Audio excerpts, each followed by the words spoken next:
काफी सारे important updates है जिसको हम इस वीडियो के अंदर यहाँ पे डिस्कस करने वाले हैं।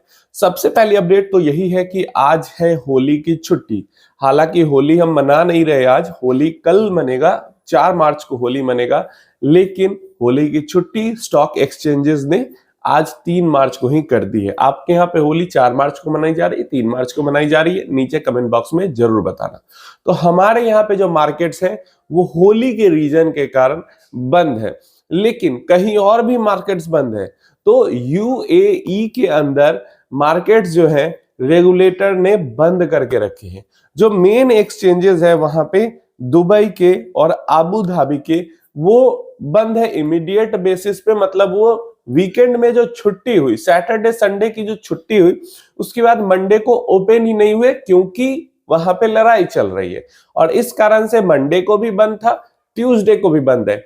आगे खुलेगा नहीं खुलेगा इसको लेकर आगे रेगुलेटर अपडेट करेंगे, लेकिन अभी के लिए 2 दिन से मार्केट वहां पे बंद है। पता है आपको, वॉर हुआ, लड़ाई हुई, तो सिर्फ ईरान तक लड़ाई सीमित नहीं है, इजराइल तक सीमित नहीं है, अमेरिका तक सीमित नहीं है, पूरी की पूरी मिडिल ईस्ट में ये लड़ाई फैल चुकी है।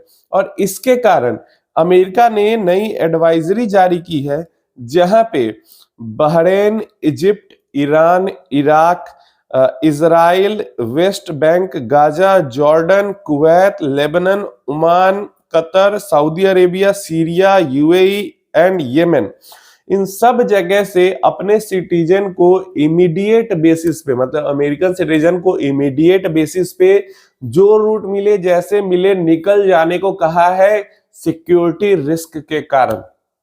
अब मुझे तो ये नहीं समझ में आ रहा कि यूएई की, सऊदी की, इन सब की सिक्योरिटी की गारंटी खुद अमेरिका के पास है और अमेरिकन सिटीजन को वो यहां से भागने को कह रहे हैं। तो क्या सिनेरियो है? मतलब अमेरिका सेफ्टी नहीं दे पा रहा है। पूरा डॉलर का इक्वेशन तो इसी चीज पे बना हुआ है ना। डॉलर, सऊदी जो है, यूएई जो है, ये सब जो तेल डॉलर में बेचते हैं वो इसीलिए बेचते हैं क्योंकि अमेरिका इनको सेफ्टी की गारंटी देता है। लेकिन अब अमेरिका सेफ्टी की गारंटी दे नहीं पा रहा, तो क्या इनका डॉलर वाला जो प्रॉमिस है, डील है, क्या वो आगे कंटिन्यू होगा या नहीं होगा, ये आगे बहुत इंपॉर्टेंट होगा, देखने वाला चीज होगा। लेकिन यहाँ पे हमें अमेरिका पूरे मिडिल ईस्ट से सिटीजन्स को हटने के लिए कह रहा है, लड़ाई के कारण, सिक्योरिटी रिस्क के कारण। नेक्स्ट अपडेट हमारे पास आ जाती है एफआईआईज की तरफ से, और यहाँ पे कल के डेट में एफआईआईज ने लगभग 12,500 करोड़ के खरीदे हैं और 16,000 करोड़ से ऊपर के बेचे हैं कैश मार्केट में। तो ऑलमोस्ट 3,300 करोड़, 3,300 करोड़ के आसपास की नेट सेलिंग कैश मार्केट में कल फॉरेन इन्वेस्टर्स ने की है। जिस तरीके की गिरावट कल देखने को मिली, ये सेलिंग का नंबर मुझे बहुत कम दिख रहा है। मतलब ये और ज्यादा हो सकता था, लेकिन वही चीज है कि रिकवरी भी आई तो कुछ खरीदारी भी इन्होंने की थी और इसके कारण कम नंबर दिख रहा है। हमारा मार्केट तो बंद है, लेकिन गिफ्ट निफ्टी, जो लास्ट गिफ्ट निफ्टी 921 पे हमें दिखा रहा था, वो ऑलमोस्ट 1% डाउन दिखा रहा था। गिफ्ट निफ्टी 1%, 0.94 तो 1% डाउन ही कहो। 9:21 पे 3 मार्च को 1% तक गिरा हुआ गिफ्ट निफ्टी दिख रहा है। कल की गिरावट अलग थी, ये आज का गिफ्ट निफ्टी दिखा रहा है। इसके अलावा जो मार्केट्स खुले हैं एशिया के अंदर में, तो जापान 2% गिरा हुआ है, सिंगापुर आज ऑलमोस्ट 1% चढ़ा हुआ है, हांगकांग ऑलमोस्ट फ्लैट ही कह सकते हो, ताइवान 0.2% गिरा हुआ है, साउथ कोरिया कल बंद था, आज 4% से ज्यादा गिरा हुआ है।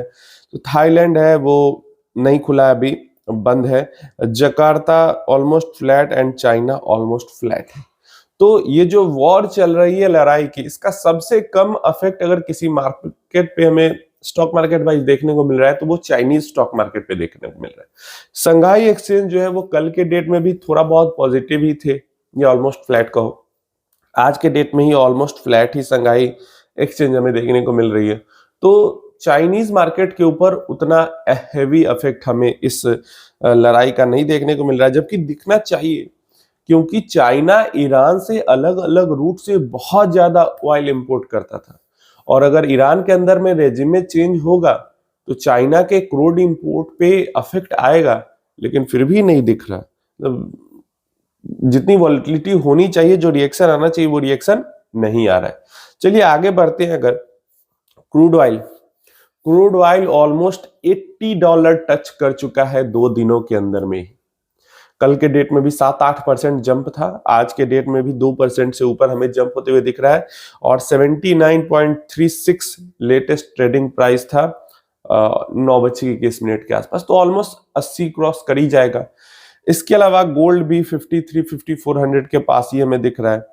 तो गोल्ड फिर भी अलग चीज है, लेकिन क्रूड बहुत ज्यादा इंपॉर्टेंट है हमारी इकोनॉमी के लिए और क्रूड बढ़ रहा है लगातार। क्रूड का प्राइस हमारे इंपोर्ट बिल पे $10 भी अगर क्रूड का ऑयल बढ़ जाता है तो आई थिंक 12 से 14 बिलियन US डॉलर का असर हमारे क्रूड इंपोर्ट पे आ जाता है। तो ये बड़ी चीज है और इसका इफेक्ट डेफिनेटली होगा। भले ही हमें जल्दी नहीं देखने को मिले डीजल पेट्रोल के प्राइस बढ़ते हुए, क्योंकि वही चीज है कि पहले से ही सरकार इतना टैक्स बढ़ा के रखती है कि जब ऐसी वॉलेटिलिटी आती है इंटरनेशनल क्रूड ऑयल के मार्केट में तो वहां पे सरकार टैक्स ऊपर नीचे करके अपने यहाँ पे प्राइस को स्टेबल रखती है। तो हमें जल्दी प्राइस में बहुत ज्यादा बढ़ोतरी डीजल पेट्रोल के नहीं देखने को मिलेगा, लेकिन अफेक्ट तो आएगा क्योंकि कहीं ना कहीं तो वो प्राइस एडजस्ट होगा। आगे बढ़ते हैं तो हमारे पास आ जाता है आईसीआईसीआई म्यूचुअल फंड की तरफ से अपडेट, जहां पे आईसीआईसीआई ने अपने इंटरनेशनल फंड के अंदर, जो कि आईसीआईसीआई का US blue chip equity fund है, नैस्डैक 100 फंड है and strategic metal and energy equity fund of fund है, तो इन तीनों स्कीम्स के अंदर में जो इन्वेस्टमेंट है उसको लेना बंद कर दिया है। हालांकि एसआईपी अभी भी चालू है, जो लमसम इन्वेस्टमेंट है या अलग अलग तरीके की जो 50 तरीके की एसआईपी एसटीपी ये लोग देते हैं, फ्रीडम एसआईपी, फ्लेक्सी एसआईपी और वही सब एसटीपी भी, तो इन सब का नया रजिस्ट्रेशन नहीं होगा, लेकिन पुरानी जो एसआईपी चल रही है वो चलती रहेगी और फ्रेश लमसम तो होगा ही नहीं। अगेन रीजन कोई अलग नहीं है, वही रीजन है कि ये लोग जब लिमिट हिट कर जाते हैं तो बंद कर देते हैं, मार्केट गिरने या बिकवाली के कारण जब वापस नीचे आता है लिमिट, थोड़ा रूम क्रिएट हो जाता है तो वापस ये ओपन कर देते हैं। तो आपका इनमें से किसी फंड के अंदर है इन्वेस्टमेंट नहीं है तो आप ये जानकारी ले लो और बताना कमेंट में है या नहीं है। नेक्स्ट आता है हमारे पास same reason, DSP mutual fund ने अपने मल्टी एसेट एलोकेशन फंड के अंदर जो न्यू फ्रेश लमसम है उसको बंद कर दिया है। हालांकि एसआईपी यहाँ पे भी चलती रहेगी और रीजन यहाँ पे वही दिया गया है कि डीएसपी, जैसे डीएसपी म्यूचुअल फंड है ना, ट्रूली एक मल्टी एसेट एलोकेशन फंड है, क्योंकि इसके अंदर आपको डेट, इक्विटी में भी domestic equity, foreign equity, gold silver हो जाता है, रिट्स वगैरह, इनविट्स वगैरह, मतलब हर एसेट क्लास का एक्सपोजर एक सिंगल फंड के अंदर मिल जाता है। तो अभी हो क्या रहा है कि फ्लो बहुत ज्यादा आ रहे हैं डीएसपी, और यही रीजन है कि फ्लो बहुत ज्यादा पिछले 1-1.5 साल में हमने देखा कि कितना ज्यादा लोग अलग अलग एसेट में इन्वेस्ट करना चाह रहे हैं। तो क्योंकि ये एक ही जगह पे दे रहा है, मैंने पास्ट में इस स्कीम के ऊपर वीडियो बनाया हुआ है, तो इस कारण से अब लोग भर भर के पैसा डाल रहे हैं, तो इनका जो एसेट एलोकेशन ये रखना चाह रहे हैं वो रख नहीं पा रहे हैवी इनफ्लोज के कारण, इस कारण से इन्होंने लमसम को अभी के लिए बंद कर दिया।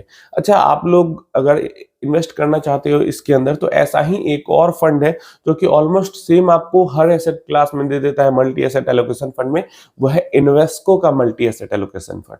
तो आप चाहो तो वहां पे इन्वेस्टमेंट कर सकते हो अगर आपको लमसम इन्वेस्टमेंट करना है डीएसपी मल्टी एसेट एलोकेशन जैसे फंड के अंदर। हालांकि ये फंड्स नए हैं, इनका बहुत पुराना ट्रैक रिकॉर्ड नहीं है, लेकिन हम रिटर्न्स के लिए यहाँ पे नहीं, मतलब जो भी इन्वेस्ट करता है यहाँ पे रिटर्न के लिए इन्वेस्ट नहीं कर रहा, यहाँ पे स्टेबिलिटी के लिए इन्वेस्ट कर रहा है, तो वो ये प्रोवाइड कर सकते हैं अलग अलग एसेट क्लास में। मतलब क्यों इन्वेस्टमेंट कर रहे हैं वो ज्यादा जरूरी है हाई रिटर्न से ऐसे फंड्स में। तो ये सारी इंफॉर्मेशन थी, उम्मीद है इंफॉर्मेशन हेल्पफुल होगी। कोई क्वेश्चन क्वेरी इससे रिलेटेड या म्यूचुअल फंड से रिलेटेड है तो आप नीचे कमेंट बॉक्स में पूछ लेना।